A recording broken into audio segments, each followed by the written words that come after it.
Coming up next, empowering the future through financial literacy. Find out how Prince George's Community College is part of an innovative educational program that teaches young people the importance of managing money, making smart career choices, and maintaining good credit. On this edition of Conversations with Charlene Dukes.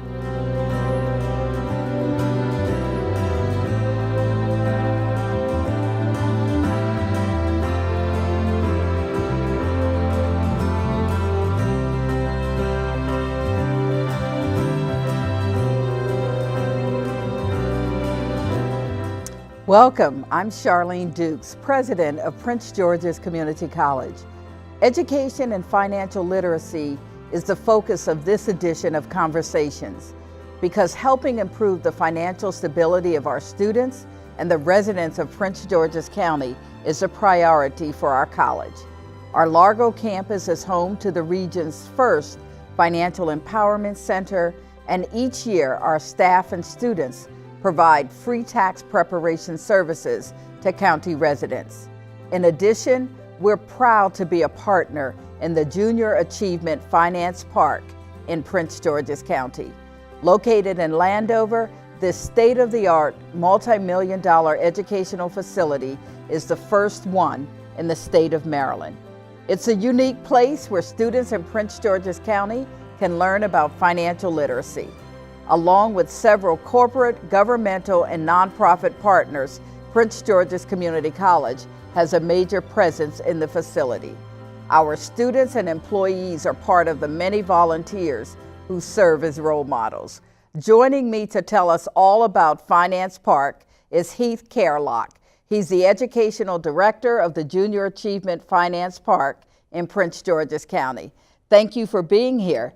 And before we delve into today's topic, I'd like to start the conversation by asking Heath to share a little bit about his educational and career background. Well, I'm a Prince George's Community College alum in many ways. I came here after the Naval Academy.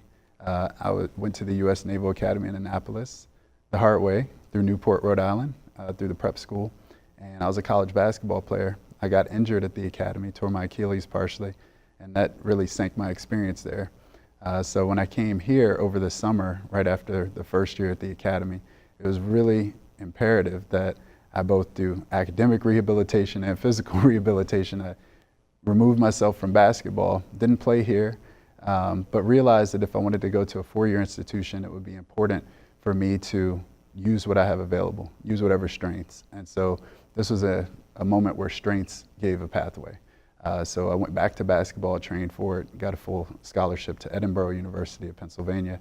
But I realized there that the lesson from Prince George's Community College was you have to be multidimensional, just as I was in high school. I was student government president and team captain.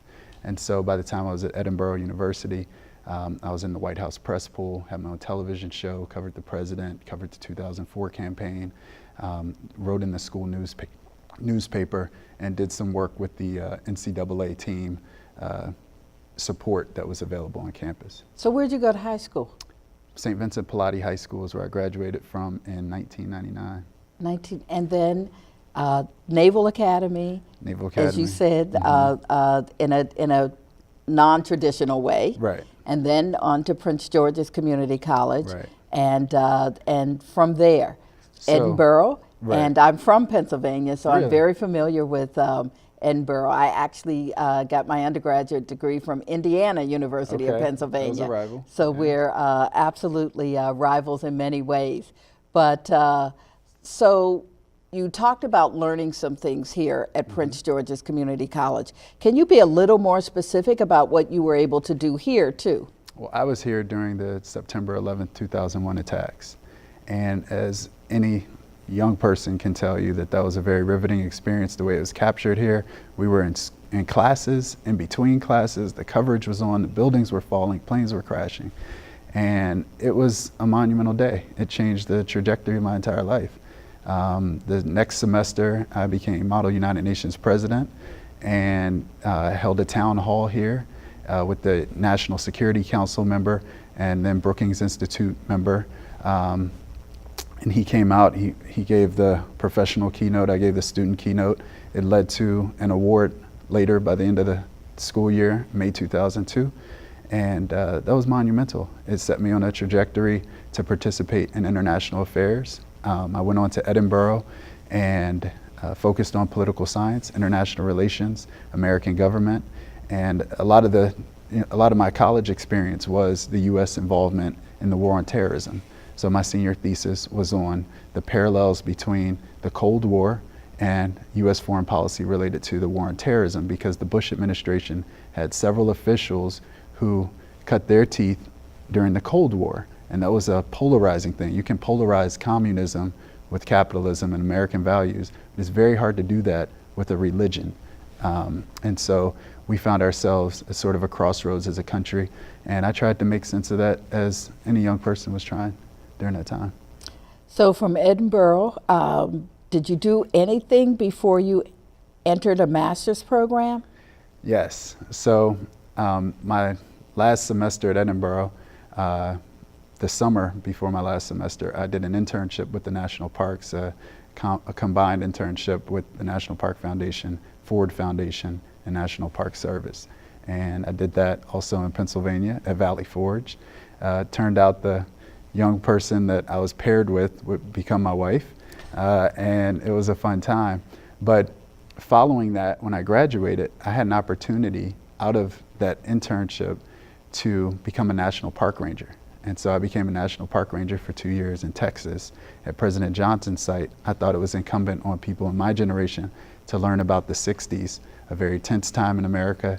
We were polarized once more. The war in Iraq polarized this country in ways that, brought us President Obama, who won a Nobel Peace Prize out of the idea that Americans' role in the world was really important, and we can't turn our backs on partners and we can't ignore our best values. So I was lucky to become a national park ranger. From there, of course, Johnson escalated the Vietnam War, and there was a young man who was profiled at a local church I went to a Bible study at, Adam Norman. Sorry, Adam.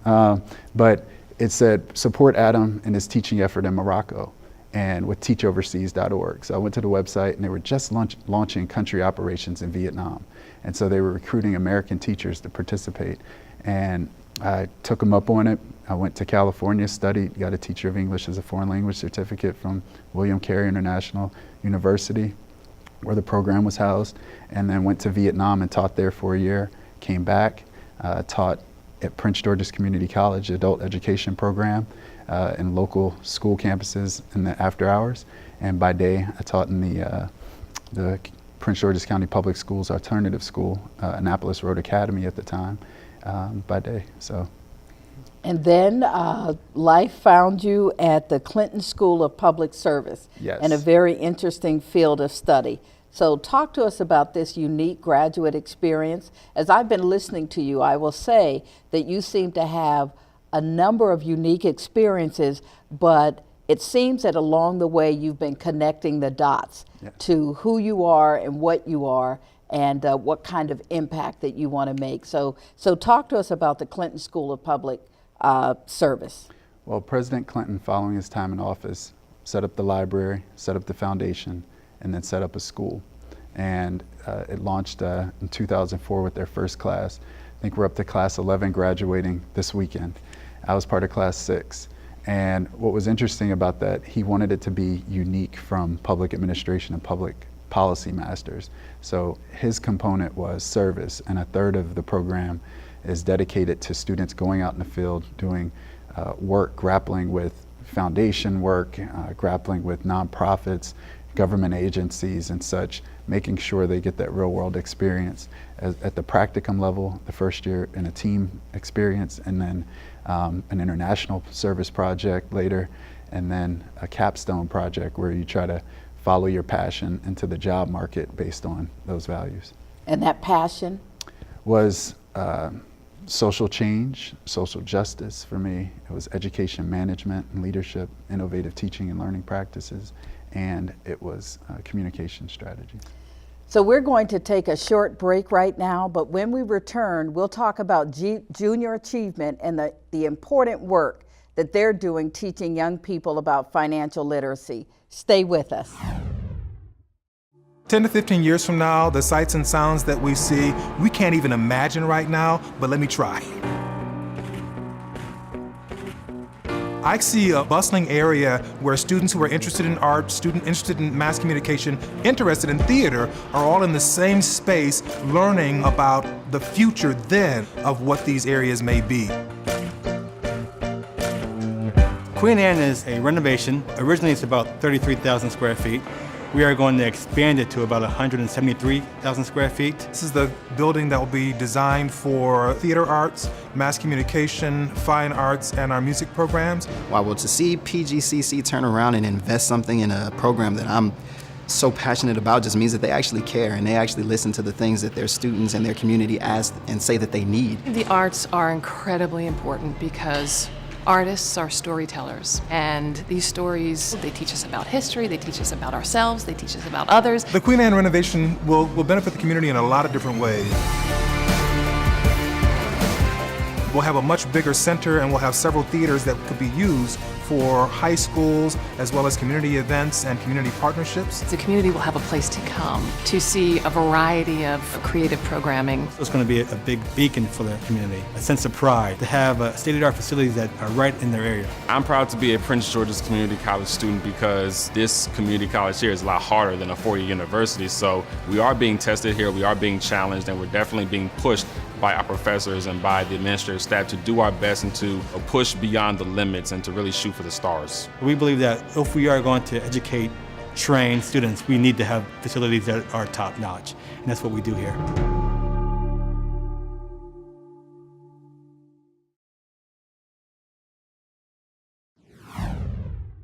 Welcome back to Conversations. Today I'm talking with Prince George's Community College alum, Heath Carelock, the Education Director of the Junior Achievement Finance Park in Prince George's County. So Heath, Junior Achievement has been around for decades, and we know that. So for those viewers who might not be as familiar with the organization as we are, who and what is Junior Achievement? So Junior Achievement is the world's largest organization dedicated to giving K-12 learners access to financial literacy, entrepreneurship, and career readiness that empowers them to participate in the economy with economic success and plan their futures. Well, so that's the purpose. Is it a regional organization, a national organization? Right. How many students has it served? So nationally, we work with 4.8 million students.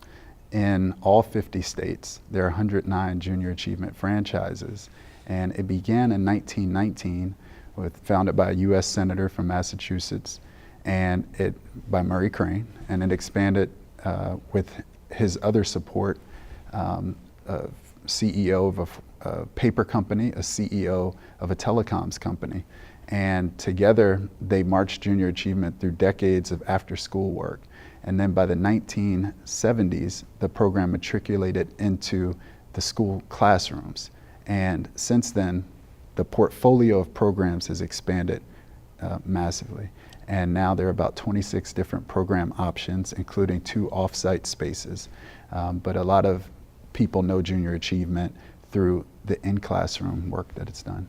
Well, I will tell you that when I was in Junior Achievement, it was that sort of after-school component, and it's been absolutely phenomenal to see what's happened as it's looked at as an in-school program, part of the curriculum in many ways. Standards aligned. With this focus on entrepreneurship, and particularly as we think about the fact that in the United States of America, much of what we do in this country and what we hope to do is really about entrepreneurship, understanding your finances, being able to do more than just live from day to day or year to year, to have a future vision around what it means to be financially able and capable. So why would you say that if we go back to its founding in 1919 to what it does today, why was Junior Achievement actually needed then, and how has that manifested itself in the 21st century? Well, if you think about the United States as a capitalist country, and as one of the economic leaders with the biggest economy in the world, why not prepare students with the ability to participate effectively in society? I see it as a civil right to know how to use money and how to make money work for you, how to grow it, how to save it, and how to give it effectively, philanthropy. And so that's a civil right. And not everybody has access to that. So junior achievement beginning in 1919, if you think about that, that was the beginning or the end of World War I. And that's significant because during that time, America was becoming the biggest economy in the world. And so concomitant with that, you have this trajectory of training students in this education space where they needed this skill set that wasn't being taught in the traditional education setting. So why junior achievement in Prince George's County? So junior achievement in Prince George's County, we have one of the more affluent counties in the nation. We have one of the 20 largest school districts in the nation. A lot of things are tried out of Prince George's County that are then given to the rest of the country. So why not? And if you think about, we were at the State of the Economy address the other day, Prince George's County has turned a deficit almost into a surplus in a matter of years under the leadership of Rashawn Baker. So I think right now it's very prescient because you're going to have potentially the FBI moving here, you're going to have other organizations. People need to know about money, how it works, how to keep it, how to save it. So how does it work? How does Finance Park work? And we'll talk as much as we can about it, and then we'll come back to it. Okay.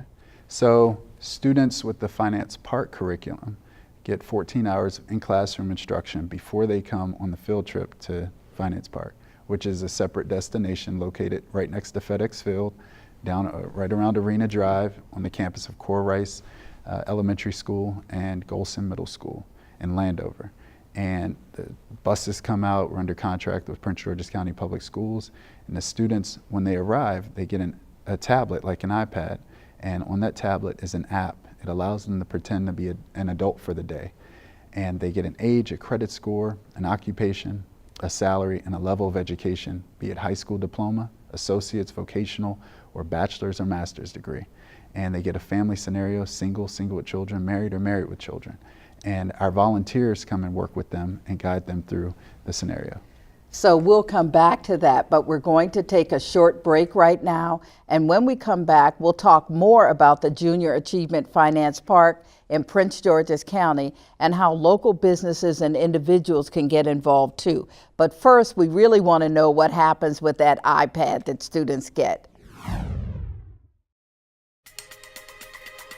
We're transforming student lives. Obviously that's done by academics, but there's a large part that's done by our facilities. We believe that if we are going to educate, we need to have facilities that are top-notch. The Lanham Hall construction project at Prince George's Community College is designed to place all of the necessary development services for students in one location. So Lanham Hall is about 95,000 square feet.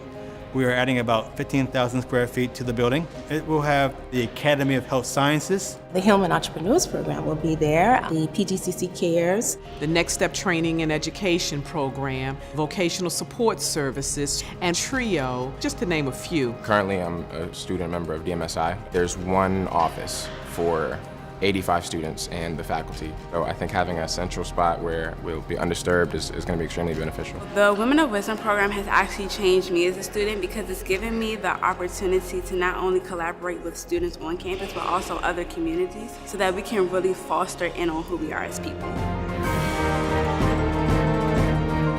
This project will set the standard for the college in terms of its facilities, the quality of material, the quality of technology available to the students, which is beautiful, and I love it. I love it here. This redevelopment of the Lanham Hall will definitely give more opportunity to students, to the community, and actually live up to that mission that we are transforming lives. I am proud to be a Prince George Community College student because it's just given me so many different opportunities. So I'm really proud to be here because I believe we're at a peak where history will speak very kindly of the work that we've done here.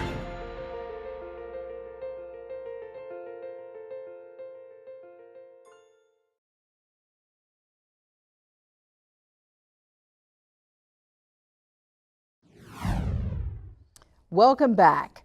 Before we continue our conversation, I want to highlight some research which associates participation in junior achievement with higher rates of college completion and higher incomes.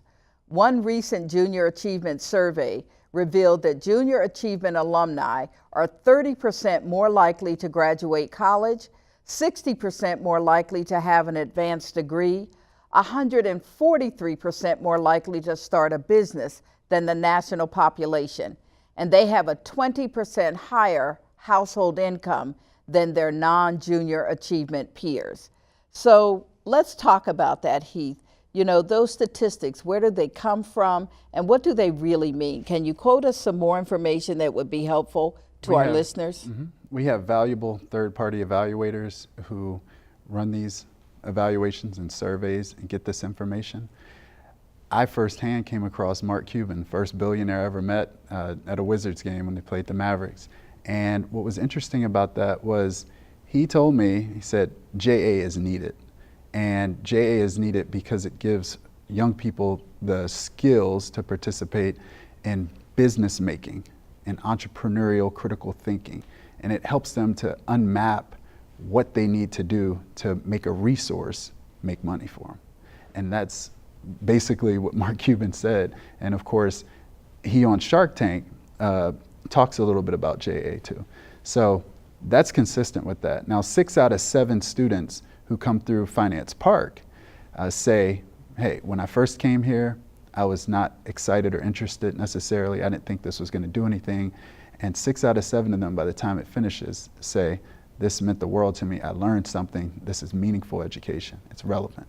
So we know that the education on site, especially at Finance Park, matters. And with the alums who've participated in the program, we know that they're 20% more likely to earn more money over the course of their lifetime. We know that young people who have these volunteer role models aspire to be like their role model. About a third, in fact, want the career of the person who volunteered with them. So those numbers matter. So let me take us back a moment. Students get an iPad Like and they get a Samsung. number, or laptop, they get a number of scenarios. When they leave, what would those scenarios have taught them about relative to that experience at Finance Park? So students learn about taxes, they learn about savings, they learn about the different categories and what the national index is for those various categories: healthcare, groceries, clothing. The students learn about budgeting, and they learn about how the marketplace is slightly different than a budget. Budget's all about predictions and projections. Marketplace is the real expenses. Students oftentimes get healthcare wrong in their budget, and they find the real marketplace is more expensive. Childcare wrong. In some of the scenarios, they have children, they get childcare wrong. Groceries is always something, because you're not feeding one mouth, you're feeding many. So before saying too much, there are 4 R's that I usually talk about there. One is responsibility. Students own that tablet experience. Experiential learning is huge in education today. Another R is resourcefulness. Do not ever underestimate the students' understanding of how money works for them. They do hair, cut hair, mow lawn, shovel snow. They get allowances. They see money exchanged in various ways from their parents and in their families. They have savings accounts, some of them, Roth IRAs, others. So students have a concept of how money works for them. The adults are supposed to meet them where that understanding is. That draws the connection. Another R would be resilience. Students oftentimes have all these numbers, categories, statistics to balance. That's hard. And so some students want to push that away, tap out, this is too hard, complicated. I tell all the volunteers to use the voice of encouragement they use in the mirror every morning, talk that kid into making sense of the day and how this is valuable for their life. And the last R would be reworking. So students have to get an exercise of reworking things. You do that when you edit paragraphs in English language arts. You do that in sports at halftime. The coaches rework the game plan. And so students have to develop confidence that separates students from adults oftentimes. It's that composure and discipline it takes to rework things. And that's one of the biggest takeaways academically students can get from Finance Park. So Finance Park opened. How many students have you served to this date? What numbers have come through the facility? Over 15,000 Prince George's County Public School students have come through Finance Park. And that's amazing. It's been open now about we're almost at the end of year 2 for the school year. We're in May, and it's been an amazing experience. We know that we want the adults, the parents, to be more involved. We have limited parent participation in terms of volunteers. That's why we recruit from government agencies, corporations, community organizations, you all. So it means a lot that the parents need to get more involved, and students need to turn those permission slips in so that they get to make the field trip. It's all expenses paid for. Well, we know that it's primarily for middle school students, so about 15,000 middle school students have come through. But I also understand that even some Redskins have visited Financial Park for a crash course. Absolutely. And the Redskins send their rookies to Finance Park right after the NFL draft. We'll see them eventually, and for this particular year. And then what's interesting about that is player development is significant in the NFL. If you've seen the ESPN 30 for 30 broke, you know that the plight of the bankrupt athlete is a serious threat to society. And so we want these athletes to know how to use their money. And the players said that this was the #1 experience for them in the training camp, in the player development part of training camp. So it's something we hope to continue, this partnership and relationship. And I even received a call from the office out in LA because they want to pursue this with the LA Rams. All right, well, let me ask this. You have a strong commitment to service. The college has a strong commitment to service. Absolutely. And you need people to help. So how does Junior Achievement incorporate volunteers into its program in the short time that we have left today? Okay, great. So nationally, there are almost 250,000 volunteers with Junior Achievement who service 4.8 million students from 200,000 plus classrooms nationally. Locally, we see about 70,000 students, and we need 5,000 volunteers, a little more than that, to service them. And so we work with over 400 schools, and it's really a dynamic relationship we have going on. You have the schools, you have the volunteer partners, you have Junior Achievement, and you have the curriculum that unites us all. So it's really important that people from the community know about the opportunities around financial education. It makes a world of difference. It's one of the pods that students get in education that will transform them for the rest of their lives. And I understand that to volunteer, we just contact Junior Achievement Finance Park. Absolutely. And volunteers go through a short training period. They can look at myja.org. Volunteers will always receive training. We have online training, we have in-person training. So we really look forward to the community being prepared. They can look up myja.org. We're also on Twitter, twitter.com/JA_GW. So we really have an outreach effort in communications and marketing. Well, what I will say is thank you, Heath, for being my guest today. And for more information on Junior Achievement programs and the Finance Park in Prince George's County, visit www.myja.org. I'm Charlene Dukes again, and thanks for watching this edition of Conversations.